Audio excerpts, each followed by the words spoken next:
أعوذ بالله من الشيطان الرجيم. بسم الله الرحمن الرحيم. الرحمن علم القرآن خلق الإنسان علمه البيان.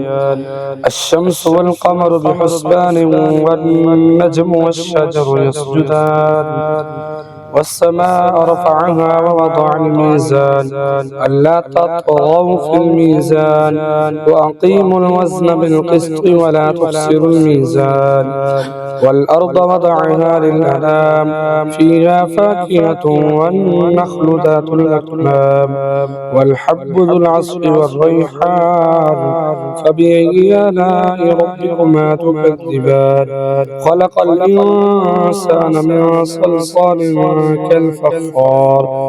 وخلق الجان من مارج من نار فبأي آلاء ربكما تكذبان رب المشرقين ورب المغربين فبأي آلاء ربكما تكذبان مرج البحرين يلتقيان بينهما برزخ لا يبغيان فبأي آلاء ربكما تكذبان يخرج منهما اللؤلؤ والمرجان فبأي آلاء ربكما تكذبان وله الجوار المنشآت في البحر كالأعلام فبأي آلاء ربكما تكذبان كل من عليها فان ويبقى وجه ربك ذو الجلال والإكرام فبأي آلاء ربكما تكذبان يسأله من في السماوات والأرض كل يوم هو في شأن فبأي آلاء ربكما تكذبان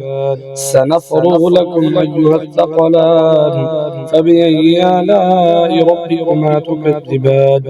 يا معشر الجن والإنس إن استطعتم أن تنفذوا من أقطار السماوات والأرض فانفذوا لا تنفذون إلا بسلطان فبأي آلاء ربكما تكذبان يرسل عليكما شواظ من نار ونحاس فلا تنتصران فبأي آلاء ربكما تكذبان فإذا انشقت السماء فكانت وردة كالدهان فبأي آلاء ربكما تكذبان فيومئذ لا يسأل عن ذنبه إنس ولا جان فبأي آلاء ربكما تكذبان يعرف المجرمون بسيماهم فيؤخذ بالنواصي والأقدام فبأي آلاء ربكما تكذبان هذه جهنم التي يكذب بها المجرمون يطوفون بينها وبين حميم آن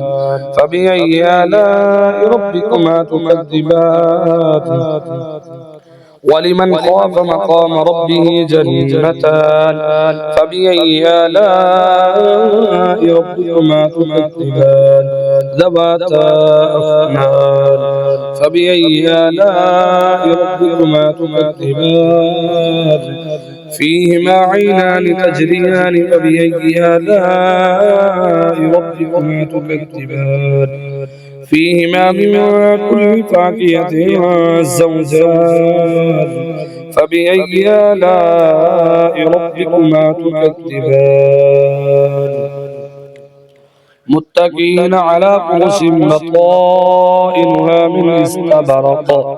وجنى الجنتين دان فبأي آلاء ربكما تكذبان فيهن قاصرات الطرف لم يطمثهن إنس قبلهم ولا جان فبأي آلاء ربكما تكذبان كأنهن الياقوت والمرجان فبأي آلاء ربكما تكذبان هل جزاء الإحسان إلا الإحسان فبأي آلاء ربكما تكذبان ومن دونهما جنتان فبأي آلاء ربكما تكذبان مدهامتان فبأي آلاء ربكما تكذبان فيهما عينان نضاختان فبأي آلاء ربكما تكذبان فيهما فاكهة ونخل ورمان فبأي آلاء ربكما تكذبان فيهن خيرات حسان فبأي آلاء ربكما تكذبان حور مقصورات في الخيام فبأي آلاء ربكما تكذبان لم يطمثهن إنس